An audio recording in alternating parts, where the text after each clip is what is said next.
sometimes. It's about the need for community, and I want to read this quote by Billy Graham, and I'm going to pass this out. Unfortunately, I don't have enough. I figured the word would get out that I was teaching, and there'll only be about 5 people here, so.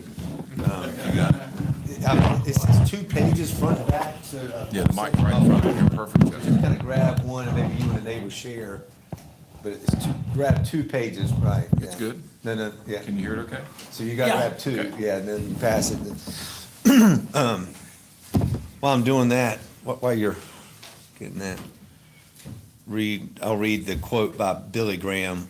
Some of you have heard this before, but it says, it's his answer to the question, what would you be doing if you didn't have a large evangelistic ministry that you have now, but were rather a local minister? And his answer was, and this is on YouTube and all this kind of stuff, it's not like somebody took it out of context. It said, I think one of the first things I would do would be to get a small group of 8 or 10 or 12 men around me that would meet a few hours a week,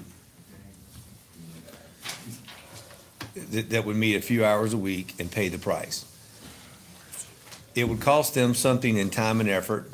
I would share with them everything I have over a period of years. Then I would actually have 12 ministers among the laymen who in turn could take 8 or 10 or 12 more and teach them. I know 1 or 2 churches that are doing that, and it is revolutionizing the church. Christ, I think, set the pattern. He spent most of his time with 12 men. He didn't spend it with a great crowd. In fact, every time he had a great crowd, it seems to me that there weren't too many results. The great results, it seems to me, came in his personal interview and in the time he spent with the 12. That was in 1958. So you can see that even Billy Graham, who's everyone has respect for him, he would have put aside his ministry to have spent time with a small group of people. And I thought this is a great audience here because obviously we treasure a small group of people. That's why we're here every Friday. And so I want to pick out a couple things in this Denison Forum to discuss because I do think we're, getting a lot of benefit from this, not just from the knowledge that we get from Ken every week, but there's relationships built here. There's, you come here with things on your heart, and maybe you may not bring it up, but you're able to leave with a little bit of a different perspective, and you've got friendships that maybe you can call that can help build you up. So for those of you 5 that were able to get the printout, I almost would love to just read the whole thing, but anyway, if we go down to why it's hard to love ourselves, if you can look, it's kind of probably the bottom of the first sheet.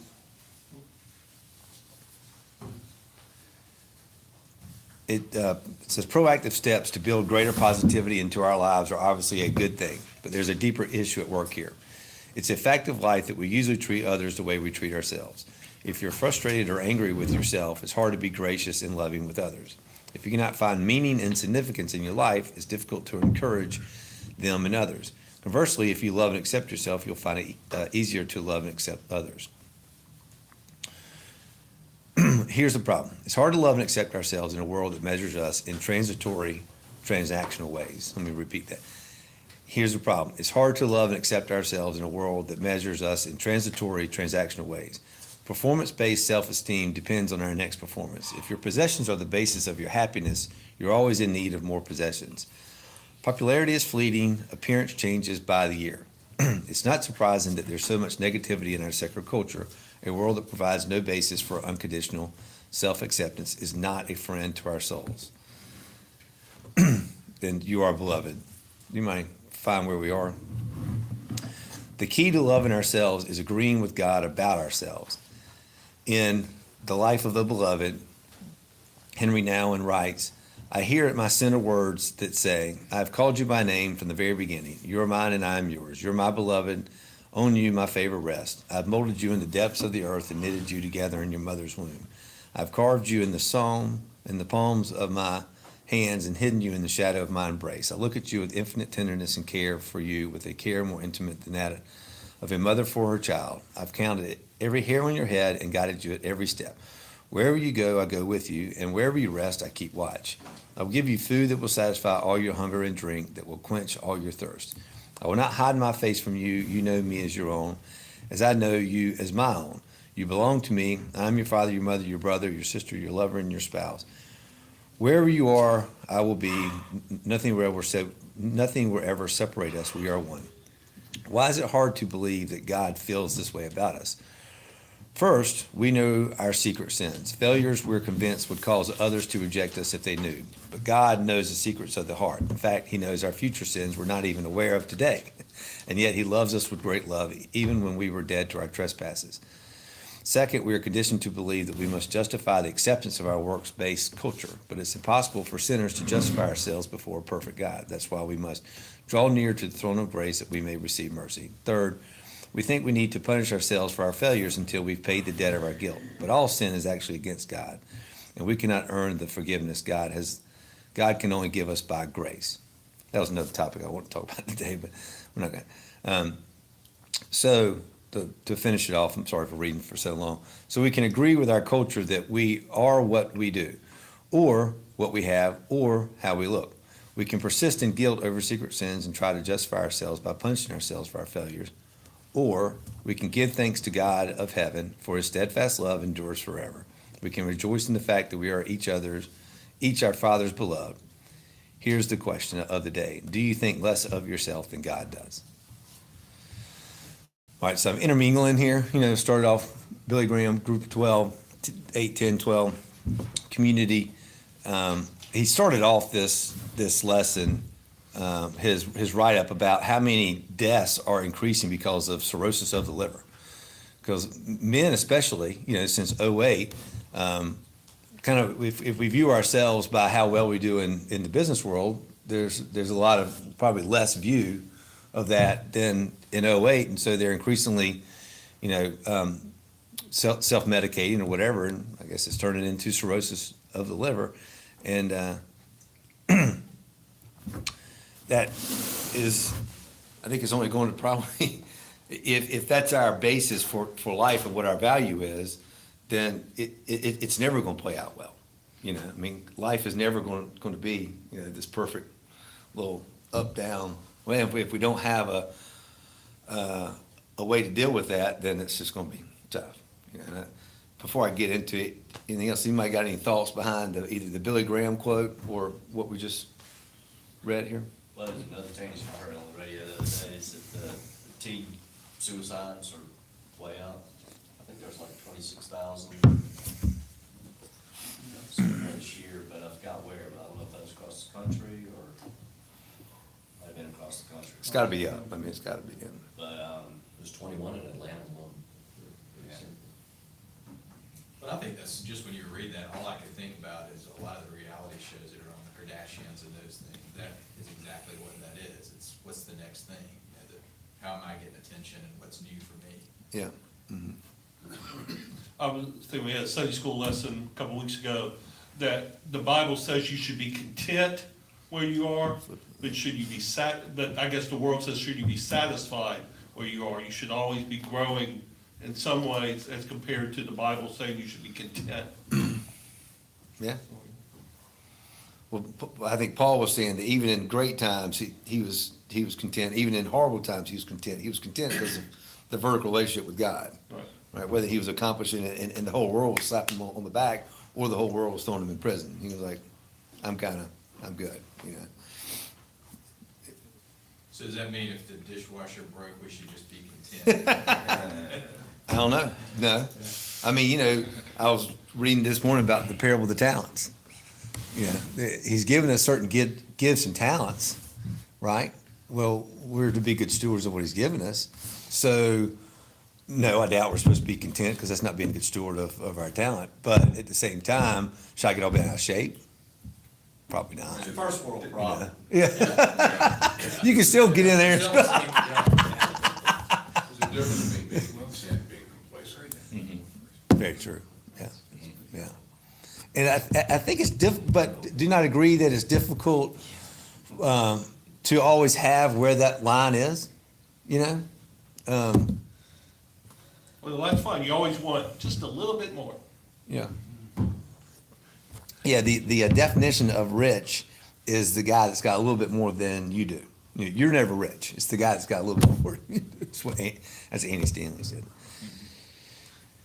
And I guess there's, going back to Billy Graham and a little bit of this, also having to think, I'm sure you learned in school, you know, the Maslow's hierarchy of needs is you gotta have that foundation, the physical needs first, and then of course the last step is the self-actualization, which I think is somewhat where, you know, Bible and Christian like to go the spiritual and knowing where you are and being able to help others, but you gotta have that foundation first. That's right.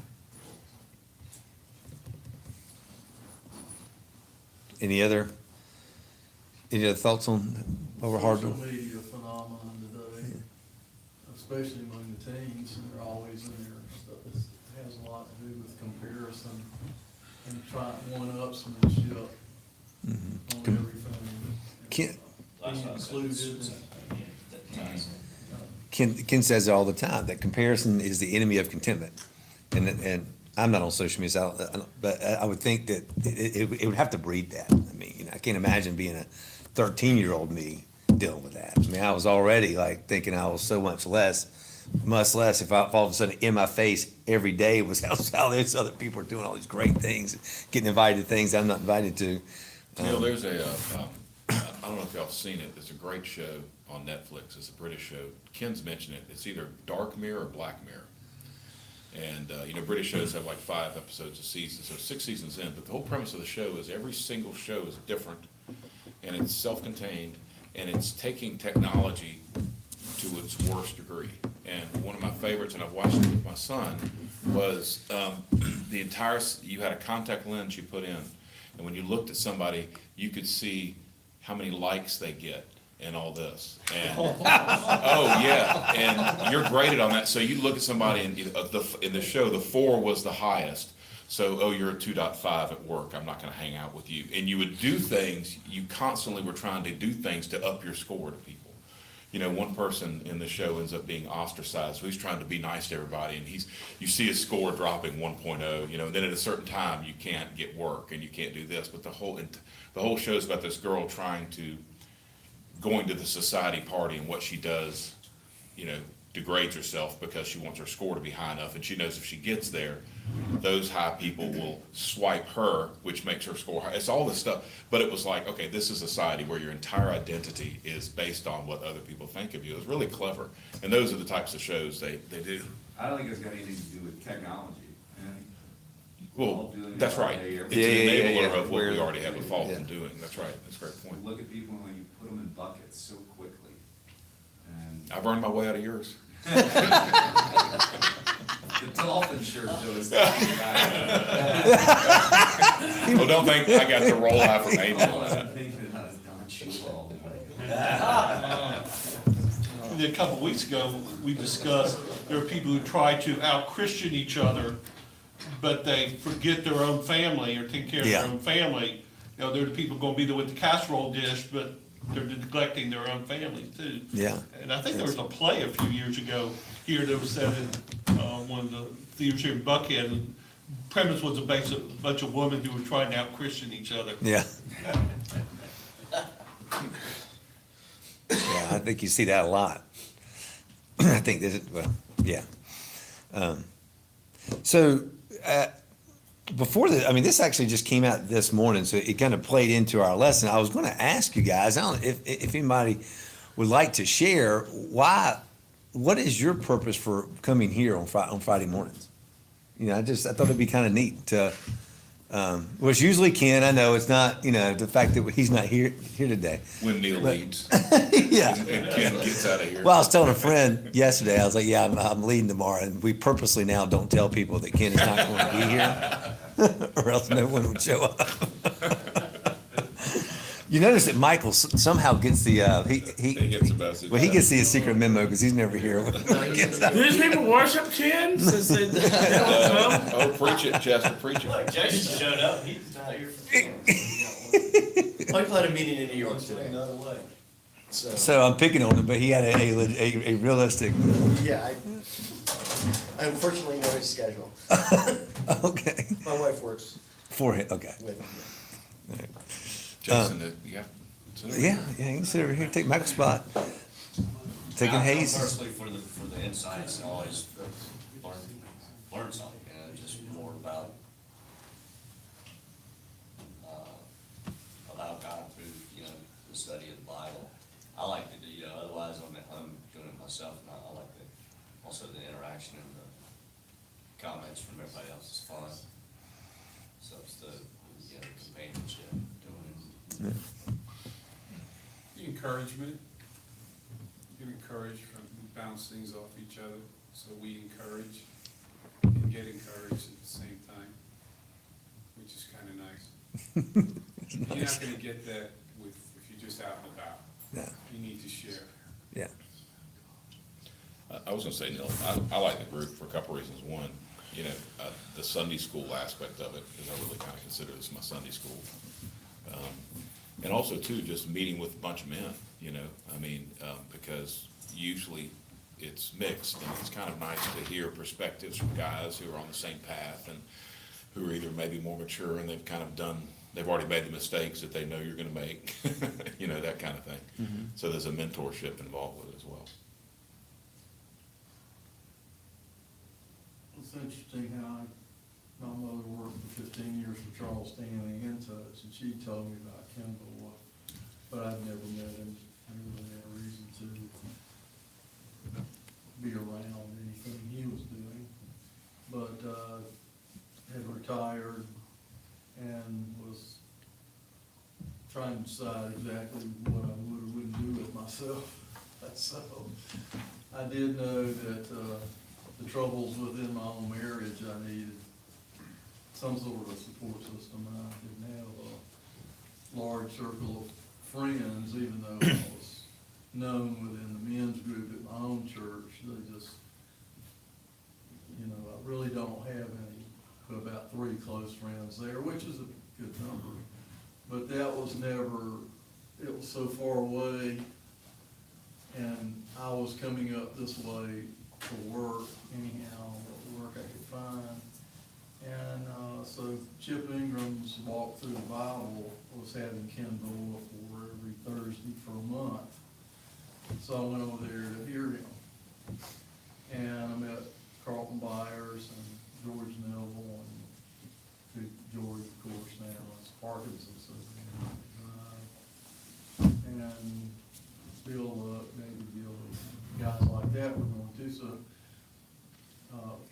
I was reasonably outgoing, so I was just talking with people around, and they picked up on the fact that I was having marriage struggles, so they just kind of adopted me, told me about the BOA groups, and got me coming to Wednesday and invited me over here to the Friday groups. What I found was a lot of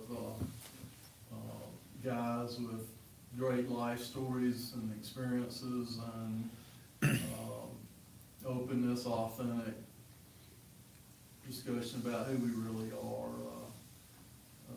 no condemnation. And so that's what I needed. I needed to be around men who were engaged and trying to be closer to God and deal with the issues they were facing. So I found that, and I appreciate enjoy all it. the guys here. I mean, everything here, from their life stories has really impacted me personally. And, I remember a great deal of it from time to time. Things come up. What we've talked about, the issues of identity and comparison and secret sins and all the things we've dealt with.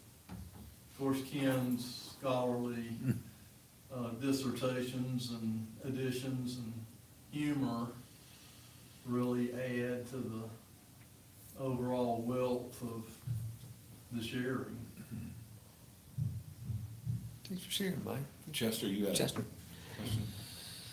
Yeah, I was gonna ask, Mike, how do you get to know people if you don't get to, you avoid people a lot? Whoa, Other situations. I don't know. yeah. Anybody else have a comment as to why they're here? What they enjoy about being here? I come here to get style tips from Air Cross. To get what from there? Style tips. We need to check, you got the eighties power tile.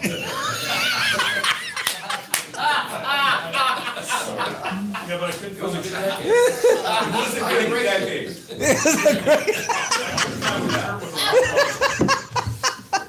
white Is that a duck? collar. I couldn't find a shirt with a white collar.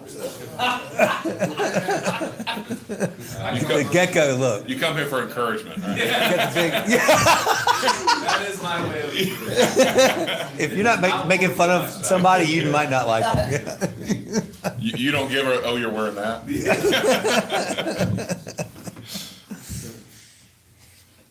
Anybody else? After that, nobody's gonna speak. I know.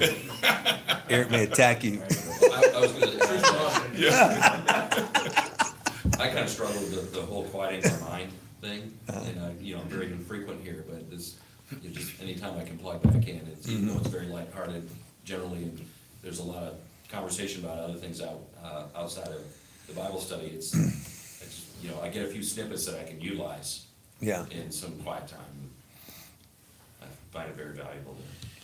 You don't leave here but wishing you hadn't come. Yeah, it's like church. My undergrad was engineering and theology, and I studied a lot of different religions and Christian religion, and I've the more I learned about Christianity, my mind intellectual, was high to a practice, was very connected for several decades. And then Repeat that again, I didn't quite. when I studied systematic theology and Christian theology, and they start off the Bible's historically false, contradictory, and scientifically false. And then they start off from there. And there's reasons from a traditional theological standpoint that they do that, and it put me in a different frame of reference from, the God is love standpoint to, okay, how do you deal with this, the trilogy, how do you deal with certain things that are intellectually stimulating, you can just kind of, Christians, I say masturbate about it. These theologians get together and discuss it and talk about the different viewpoints. So if your mind can't wrap itself around the concept, intellectually, then, how can you accept it and feel it in your heart and understand love? So, that was just it, but my wife suggested I go here, so I'm here because of my wife, and when I met Ken, it was a man that was very educated in theology, apologized, understood it, I understood it at this level, he understood it at that level. Right. And as over the years, he's been able to tie together things that my mind's been able to wrap around and my heart's been able to wrap around for theories of Christianity, and it's allowed me to delve into it. But I think the reason why I don't want to say really stay, but while I stay and come as often as I can when I'm in town, is because the example of well-educated, successful men that follow Christianity with their heart as another example of what I don't often see. I go to church, I see men that are like all on fire, but here it's men that are living it, committed, and set examples as not only Christians, but as fathers, as husbands. There's just another example of what I see here that I don't necessarily see in the real world. That may be a lot of babble, so sorry. No, that's very good. Ditto. Following along those lines, I know a lot of guys that are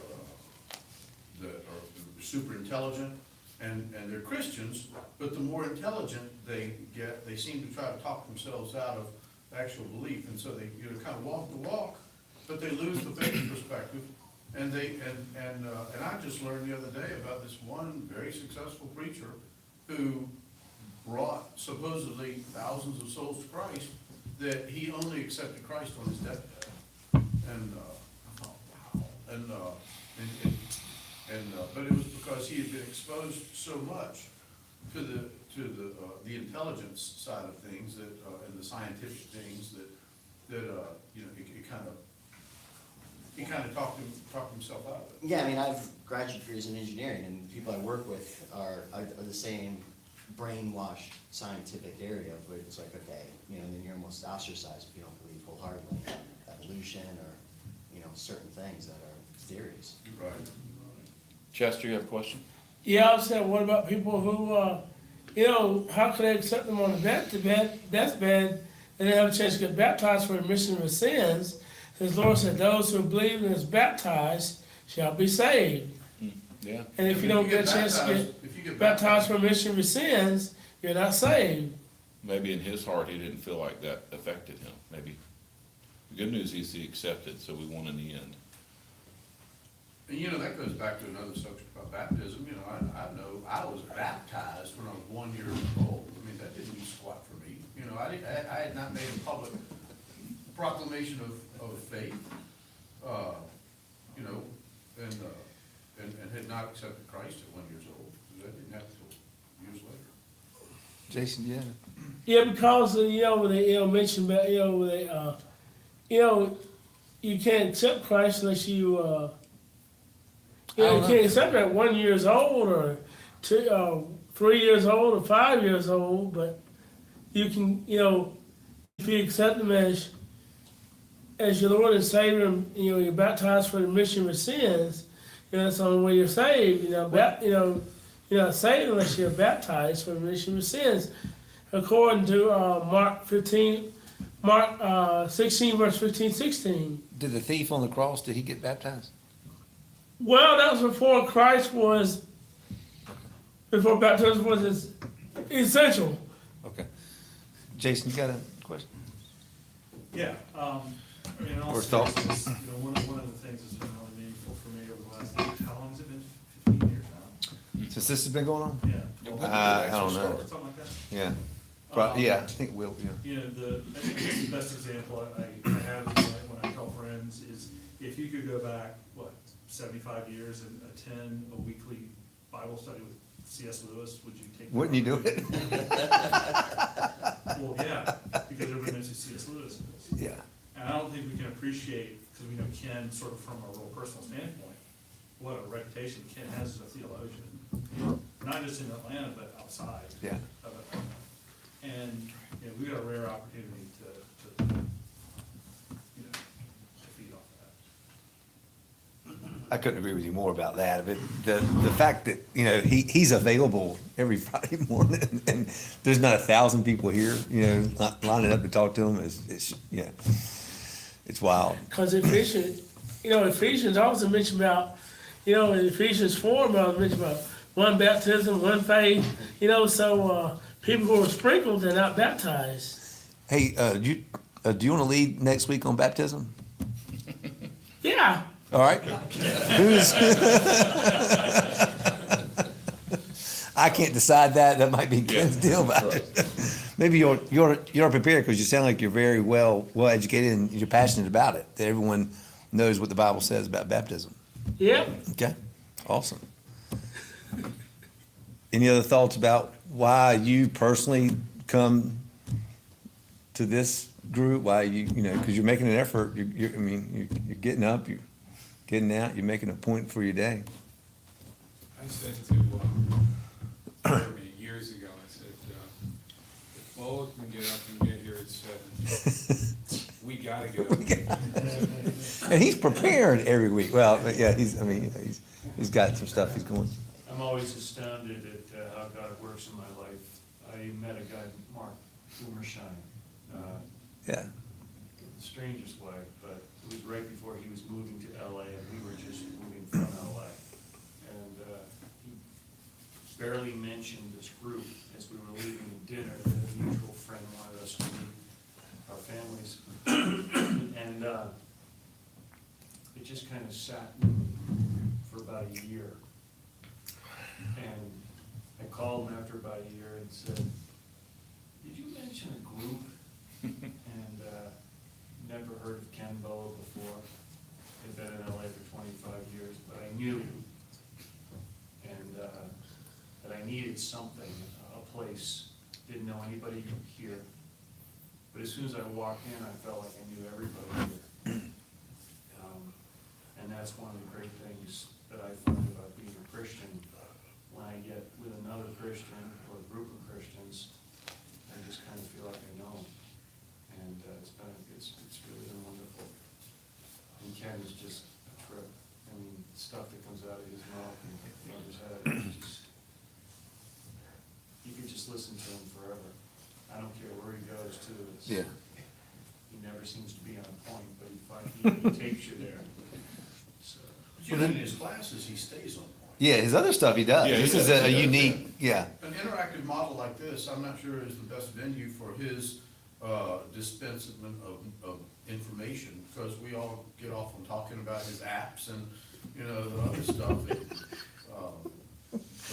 His next book. But he always. We don't get off on talking about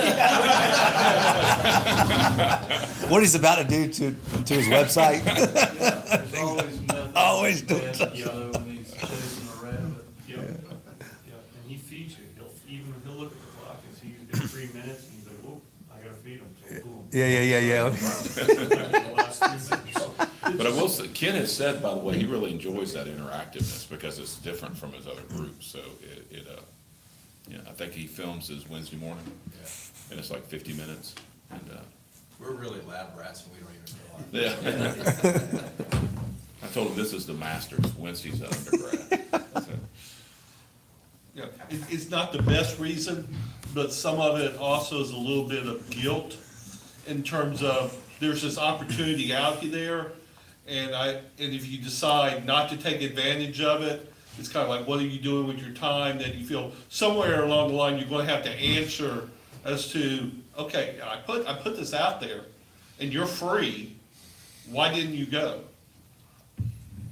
And so, I mean, that, like I said, that may not be the best reason, but somewhere that feeds into it too is, okay, how am I gonna answer this? You know, I'd like to roll over in bed or do something else.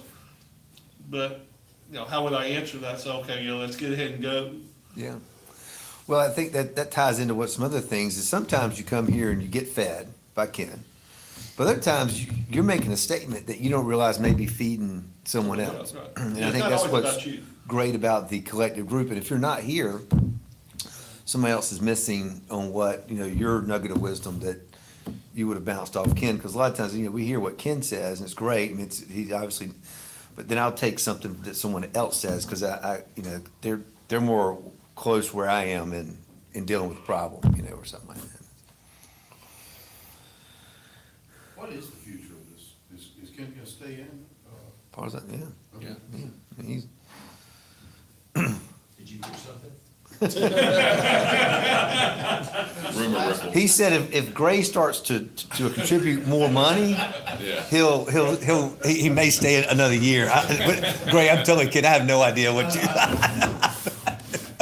He did say that this group does not. No, I'm just kidding. Need to amp up our contribution. Yeah. He's tracking. Yeah. You know, I'll trip in a little bit. I came here, quite a few years ago while I was working, meaning I was gone 26 weekends or more years, so it's been like, it was hard to go to church. And I saw this for 7 o'clock Friday morning. I really needed something. Personally, I thought, I didn't know anybody in here. I didn't know Ken Bowie. In fact, he and I walked in out of the parking lot. And my expectation for this group was so low that y'all exceeded it. You really did. But, and I started writing notes, as many of you do, and I even have a Word document in my computer that notes from this morning's class. But you are perhaps the most genuine Christians that I know in the world. You meet a lot of people at church. You do a lot in reality, but you guys get up and come every Friday morning at 7 a.m. When I tell somebody about it, I say, you know, there's only a cup of coffee. That's not a lot to get you there. It's got to be good. And it's this group. I enjoy Ken a great deal, but I really enjoy you guys as much as anything. You bring a lot to it, to me. You too, Jim.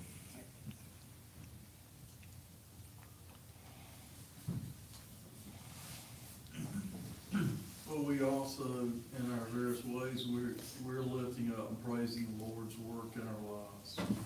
Because, you know, your own testimony that I've heard you give is one of transformation.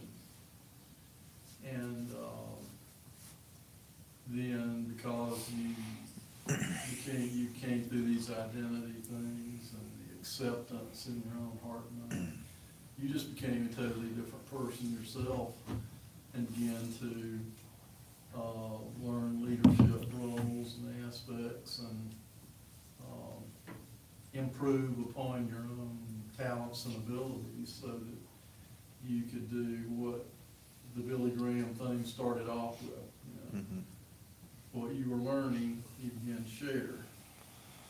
And that's the attractiveness Jim was just talking about, that we bring. And I see it, I mean, I got asked a question there, well, I listened to and watched Chester, and if you think about all the things he's had to overcome in life to do what he does, and, you know, he's shown me the books that he has. Well, it has no pictures, so, you know, I'm immediately bored. Can't read it. How do you read that book? You know, I can't read it. Things like that, so skills and abilities that we have that are there, but he's forced to be so skillful in those areas that I don't even know anything about.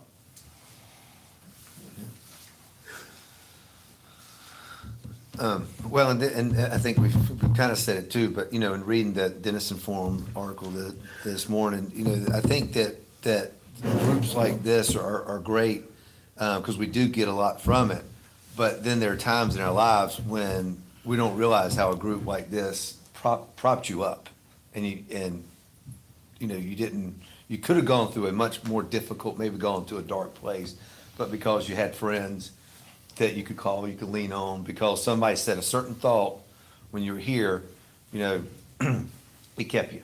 You kind of, and I don't know that we realize that as consciously as it said, you know, that when you do take the effort to come to places like this, we're obviously getting, but I think God's got a purpose behind it. You know, he says the wolf loves the lone sheep, you know, I forgot that, Peter 5 something, you know, we know about where Satan would love to have you all by yourself. You know, as soon as you get down about something, men, we tend to pull away, you know. Women will lean in, men, we kind of, I'm not presenting myself well, so I'm just not gonna talk, I'm gonna come over here. And that's the worst thing we could ever do for ourselves. And you know, we're easy to pick off at that point in time. And so I'm just glad that everyone does decide to keep coming here. I'm glad, I thought it'd be helpful for us to remind ourselves while we're here, you know, a lot. Chester, do you have something else? Yeah, sometimes I wonder why with some people in this group, I can never get to know them more than just, I like get to know y'all more than just get to know y'all here, you know, even might be later on. I like to know y'all more when I really get to know y'all, really. And I feel like I don't really get to know you if y'all don't ever speak to me.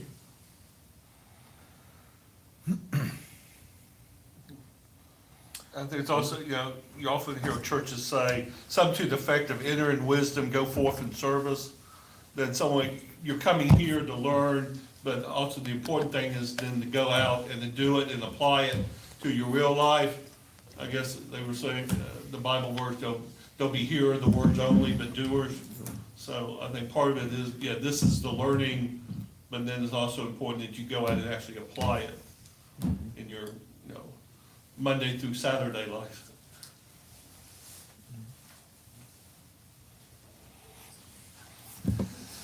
Any other thoughts? If not, I'm gonna go into a little quiet time talk. If you don't want me to go into that, you keep talking. The importance of quiet now. The importance of, all right, we got 5 minutes really left. You know, this is one of my big things that I talk about all the time, but I feel like if we don't have alone time with God, and of course, in getting in reading the Word, I think it's difficult to have a relationship that God wants us to have. And I'm just curious, does anybody, would anybody? I was in a CLC on Wednesday, and a guy asked, "Well, what do you do? I mean, what do you do for quiet time?" I mean, I don't really kind of know what to do. Is anybody in that category of that would love to hear what other men do to say, okay, yeah, I mean, I'm with you. I see but what do you do? Well, I think that's the point, you don't do Kids Book anything. Do it. Well, Kids Book practicing. Practices. I mean, he talks about all kinds of different exercises you can do. Yeah. And mine have changed over the years, right? It kind of depends on what flavor works for you at a given time. But right now, generally what I do is I'll, read generally it's several verses to a chapter or something, or more maybe of the Bible. And then I try to reflect on how it's applicable to me. And then I just otherwise kind of think about my day going forward, ask for guidance on, what I can do, and then try to, what I'm not great at is the listening part. That's what I probably struggle with. Yeah. But what's interesting is the more you read, the more you're in the Word, just during the day, stuff hits me that otherwise doesn't if I'm not in a regular quiet time of practice of reading the Bible. That's the interesting part. So kind of that sort of talking part, or the listening part, sort of comes back with more and more prompts, I think, than ordinarily I would notice. Your quiet time starts before you wake up. But no, that's, I mean, look, before you get out of bed. Yeah, you talk about. Yeah, I always say a prayer before I get out of bed. Yeah. Well, I guess the two I do, one, I guess part of the Methodist church, there's something called the Upper Room devotional, and it's about this big. Yeah. You can go to church office, How big? like $1 donation. About 4 and inches It's like high. 2 months worth of thing, real short. It doesn't take you 2 or 3 minutes to read it, but that's something used. And then just picking up some kind of calendar, flip calendar that has a thought for the day, or scripture for the day, or a little devotional, and just go through that. And again, it's 30 seconds, 2 minutes. But that, something little you can do that starts a little quiet time or contemplation. Great. Well, one of the things that I've struggled with at times is that when I've got something really heavy on my plate, that I'll wake up at like 3 o'clock. And Oh, yeah. It's killing me. I used to get up, somebody finally said, get up, get out of bed, blah, blah, blah, blah. And it wasn't until somebody finally said, that could be God waking you up, saying you hadn't spent time with me. So sometimes I'll wake up, and he shared with me this quote. It says, never doubt in the dark what God told you in the light. And so sometimes I will wake up like that, and as far as the quiet time, I'll just let God guide me, and just say, okay, well, what do you want me to do? And just start asking questions. And I will force it to be time with God, and I'll even say, get behind me, Satan, and I will turn it around. And eventually I go back to sleep, but I realize, I used to worry, thinking, I'm not gonna have enough sleep for tomorrow, I gotta be up at something. And I realized, if God is with me right now, He's gonna give me enough strength and energy for tomorrow. And I might be a little tired, but I'm gonna make it through the meeting. And it caused me to grow deeper in my faith, realizing, the old adage of God takes care of the flight of a bird, He can take care of me. And since then, I've used it as sort of a weapon, and I've shared it with other people. And I've had people that have called me and said, man, that was great. I wake up in the middle of the night now, I get excited about it. And it's been, so it's just something that if you ever have somebody that you can share that with, because that's when the demons are the biggest, is in the middle of the night. And you think you're alone, but that's when God is still with you. But that's I believe, your most vulnerable time as a Christian, when you think you're all alone. And it isn't until 7 in the morning, when the sun is shining again, you realize it's not as bad, and I'm gonna get through it. Now, I was with Ken last week about something, and something came up about that 2:30 to 3:30 hour of the night. And he actually has a scientific, Dan, I don't know if you know, there's something in your brain that I guess, because it's kind of. The circadian It- rhythms? Circadian rhythm? I'm not sure, I don't remember, but, I mean, cause I was like, why 3 o'clock? I mean, that's the same, it's 2:30 to 3, it's around there, it's like your brain has gone through a certain number of whatever, and all of a sudden, it's kinda, when you're, what? Cause you gotta get up, and take a leak. Very scientific. When you It get was- 50, you'll learn that. There's that extra beer you had. That's over. Don't drink water after Yeah, 60. that's true. After 60. Well, that's when you get old. Oh, wait, finish what you were saying. Oh, maybe reach out to Ken, because he's got something, he was talking about something that there was, your brain is doing something at that point in time. And The rhythm or? yeah, the rhythm, but Yeah. it's that time period, it's at 2:30 to 3:30, they said something else, historically, this Nero, whatever, was discussing why that period of time. So you're on to something, I guess I'm saying is, maybe reach out to Ken, because there was some more to it, that if you kind of dug into that, what's Sure, we happening probably got at a that point in time. Flip us on it. Years ago, when a lot of us were first developing kind of quiet time habits, Chuck Waters mentioned something that stuck with me. He's got a place in his house that he does it every morning, and it's comes he said it's a kitchen table or dining room table or something like that.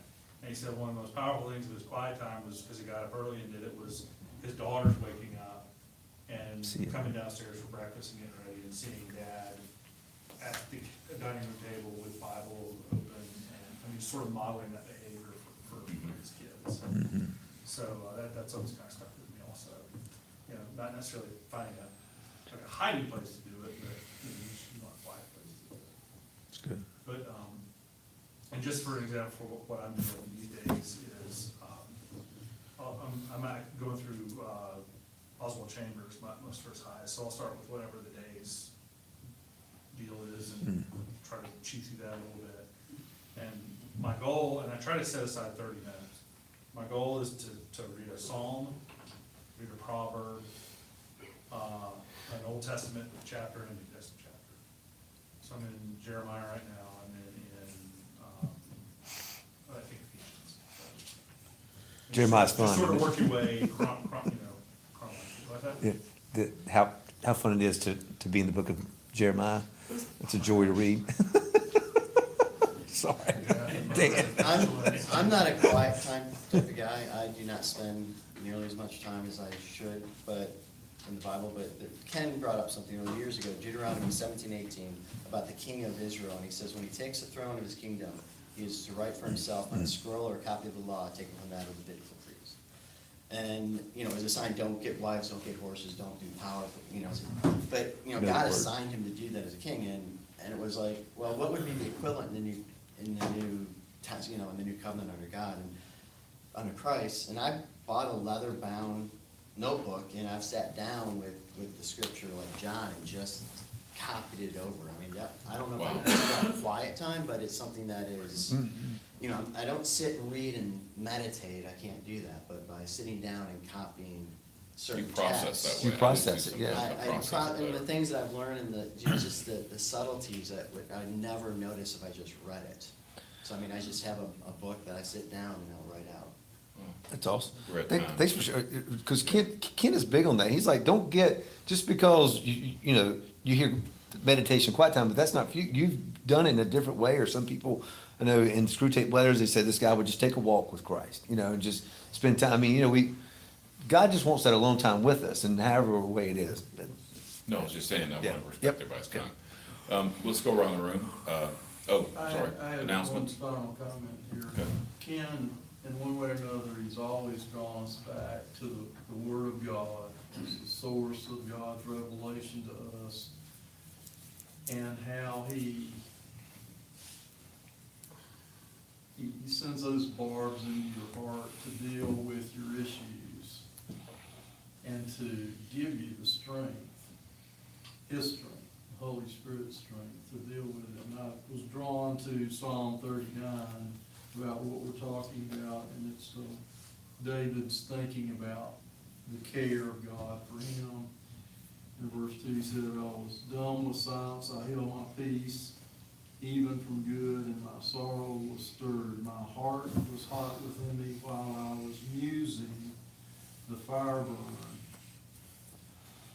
While he was thinking God was dealing with him in those moments you were talking about. wherever those moments are in the day. Lord, make me to know mine end, the measure of my days, what it is that I may know how frail I am. Behold, thou hast made my days as a handbreadth, and my age is as nothing before thee. Verily, every man in his best state is altogether vanity. You're gonna make an announcement Oh, I about was just Bill? gonna say, are there any announcements at all, or, I wanted to be respectful of that, okay? Let's go, oh, No, I'm just gonna say, I've heard somebody say you should try to tie it into something you do anyway.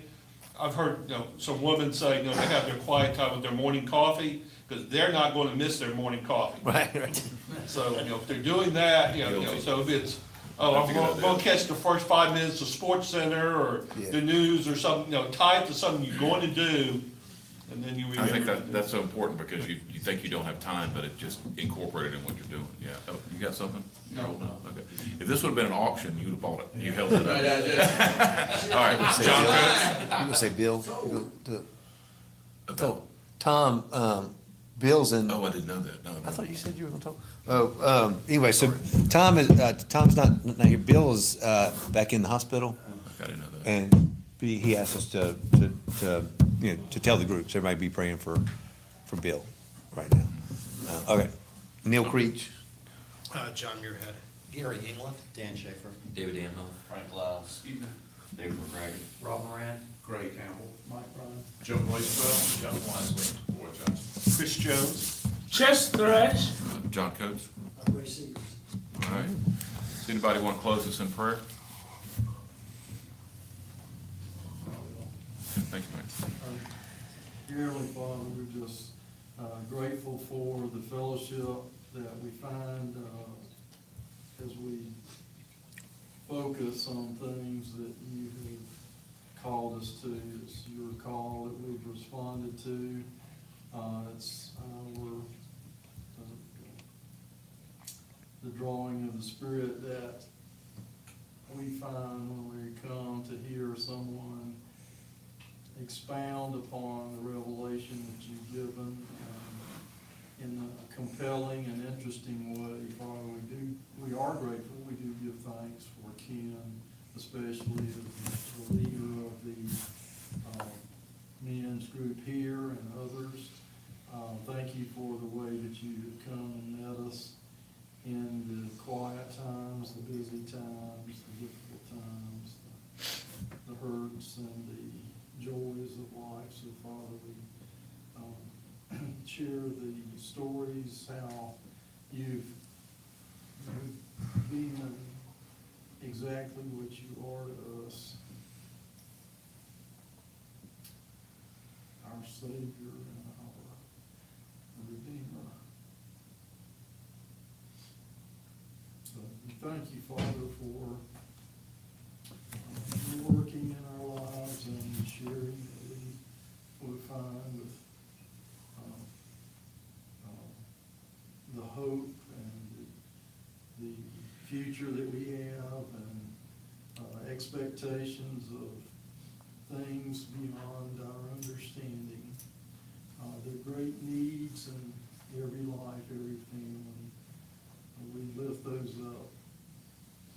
Those among us who are struggling with illness or sickness or struggles of various kinds, Father, we know that you're remembering them, and we ask you to do what only you can do in regard to national issues or leadership issues. We're in a time of choosing. I pray, Father, that you raise up a significant number of citizens who care and are interested and will choose as wisely as they may or they are able, and that you'll work to protect us in ways we cannot understand or fathom, and to give us strength to be what we ought to be, and to speak up and speak out about the wrongdoing that we see, and be active, engaged. This is our time, our day. This is what you've given us. Help us to be as equipped as we may to be what we ought to be. And we thank you for the Holy Spirit and His promptings in our lives. We ask, increase our sensitivity that make us more effective. And for these set aside times, and for friends like Neil who help lead from time to time, and Gwen Kinsel, we thank you for your love and all the blessings that are ours. And I thanking you because of Jesus in His name. Amen. Amen. Hey, I gotta get Chuck back, but I'll text you. I'll text. I got a text.